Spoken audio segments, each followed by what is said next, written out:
এখন বিষয়টা হলো যে আমি আপনাদেরকে দেখাবো কিভাবে আপনারা আসলে কাস্টম ফন্ট ব্যবহার করবেন আপনাদের প্রজেক্টে। কাস্টম ফন্টটা ডাউনলোড করার জন্য আপনারা চলে যাবেন এই ওয়েবসাইটে। আপনারা যেকোনো ব্রাউজারে গিয়ে সার্চ করবেন Google ফন্টস লিখে আপনাদের সাথে এই ওয়েবসাইটে নিয়ে আসবে।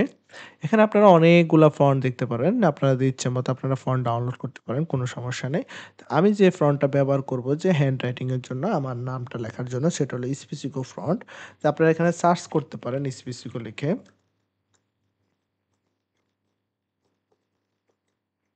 আমি এখানে স্পেসিফিক লিখে সার্চ করলাম। দেখতে পাচ্ছেন আমার স্পেসিফিক ফন্টটা কিন্তু চলে এসেছে। ক্লিয়ার?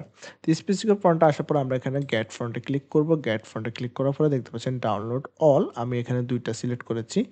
একটা হলো যে এইটা, আমি যদি এটা না নিতে চাই সেক্ষেত্রে ডিলিট করে দিলাম। আমি স্পেসিফিকটা নিব। তো আমি স্পেসিফিকটা ডাউনলোড করে নিচ্ছি। আপনারা ডাউনলোড করে নেবেন এবং ডাউনলোড করার পরে দেখতে পাচ্ছেন এই যে আমাদের ফোল্ডারটা দেখতে পাচ্ছেন এখানে চলে এসেছে। এটা অলরেডি লাইসেন্স দেখতে পাচ্ছেন এখানে। এই যে আমাদের এখানে লাইসেন্স বিষয়ে বিভিন্ন ডিটেইলস লেখা আছে, সমস্যা নেই। আমাদের মেইন কিন্তু এই যে ফন্টটা, ঠিক আছে? আমরা এই ফন্টটাকে এখান থেকে কপি করে নিব। ক্লিয়ার? আমরা চলে যাব আমাদের মেইন প্রজেক্টে। আমরা চলে যাচ্ছি প্রজেক্টে। এখন প্রজেক্টে গিয়ে আসলে আমাদের কি করতে হবে সেটা একটু দেখার বিষয়। প্রজেক্টে আমাদের ফন্ট নামে একটা ফোল্ডার কিন্তু এখানে ক্রিয়েট করতে হবে। আমরা আমাদের ফন্টস এড করব। তো সেক্ষেত্রে আবারও সেভাবে আমরা একটা ফোল্ডার ক্রিয়েট করছি। ফোল্ডারের নাম দিয়ে দিচ্ছি আমরা ফন্টস একটা ফোল্ডারের নাম দিয়ে দিচ্ছি। এখন এই ফন্টসের ভিতরে আমরা যে ফন্টসটা কপি করে আনলাম সেটাকে আমরা এখানে পেস্ট করে দেব। That's it. আমরা এই ফন্টটাকে যেটা আমরা ডাউনলোড করে নিলাম, আমার যে ডাউনলোড ফোল্ডারটা আছে সেটা হলো স্পেসিফিক। আমরা এখান থেকে ফোল্ডারটাকে এই যে কপি করে নিলাম। দেন আমরা প্রজেক্টে চলে আসলাম। এখানে এসে জাস্ট আমরা পেস্ট করে দিলাম। আমরা এখানে ফন্টটা কিন্তু আমাদের এখানে চলে এসেছে। এখন আমাদের কাজটা হলো যে এই ফন্টটাকে আমরা লিঙ্ক আপ করব। লিঙ্ক আপ করব কার সাথে? আমাদের puppyspeed.yaml ফাইলে। তো আমরা চলে যাচ্ছি আমাদের puppyspeed.yaml ফাইলে। তো puppyspeed.yaml ফোল্ডারে আমরা যখন আসবো তখন আপনারা দেখতে পারবেন নিচে যখন নামবেন দেখতে পাচ্ছেন ফন্টস। নামে কিন্তু অলরেডি একটা আছে, কমেন্টস আছে। আমরা এখানে চাইলে আমাদের ফন্টসগুলো এখানে আমরা এড করতে পারি। তো এখন দেখেন মজার বিষয়টা হলো ফন্টস যেটা আছে সেটা আমরা প্রথমে আনকমেন্ট করে নেব। সেম আগের মতোই কন্ট্রোল ব্যাকস্ল্যাশটা দিয়ে আমরা আনফ্রন্ট করে নেব। ক্লিয়ার? তো আনফ্রন্ট করা আমাদের অলরেডি হয়ে গেল। এখন মেইন কাজটা হলো আমাদের এখানে যে ফন্টসের মানে ফ্যামিলি, এখন ফ্যামিলি একটা নাম দিতে হবে আমাদের। ফন্টসটার যে নামটা আছে সেম, যে কোন ফ্যামিলির ফন্টটা আমরা সেম নামটা দেব। আমরা এখানে প্রথম নামটা ব্যবহার করতে পারি স্পেসিকো নামটা। CIFICO স্পেসিফিক নামটা আমরা এখানে ব্যবহার করলাম। ক্লিয়ার? এই যে প্রথম যে নামটা আছে FICO স্পেসিফিক আমরা এখানে ব্যবহার করলাম।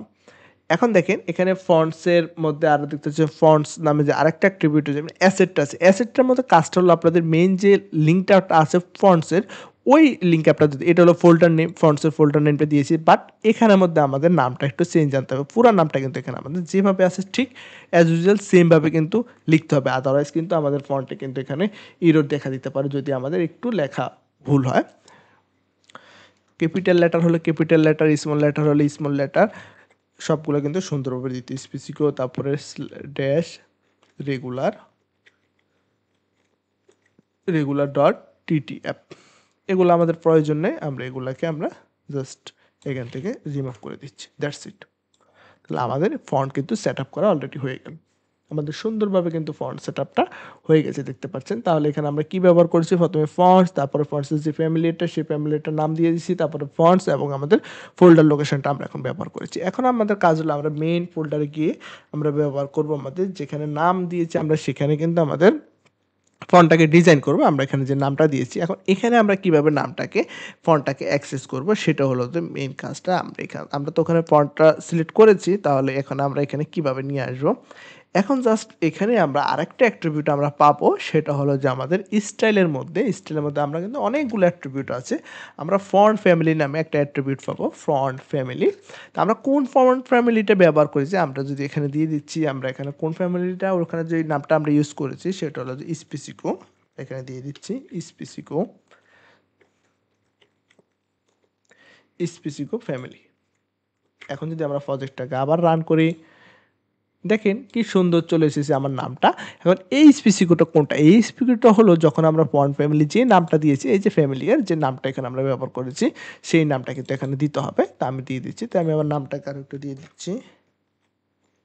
সুন্দর, দ্যাটস ইট। এখন আমি আবারও প্রজেক্টটাকে রান করি সুন্দরভাবে। দেখতে পাচ্ছেন আমার লেখাটা কিন্তু অনেকটা স্টাইলিশ আকারে চলে এসেছে, খুব সুন্দরভাবে চলে এসেছে।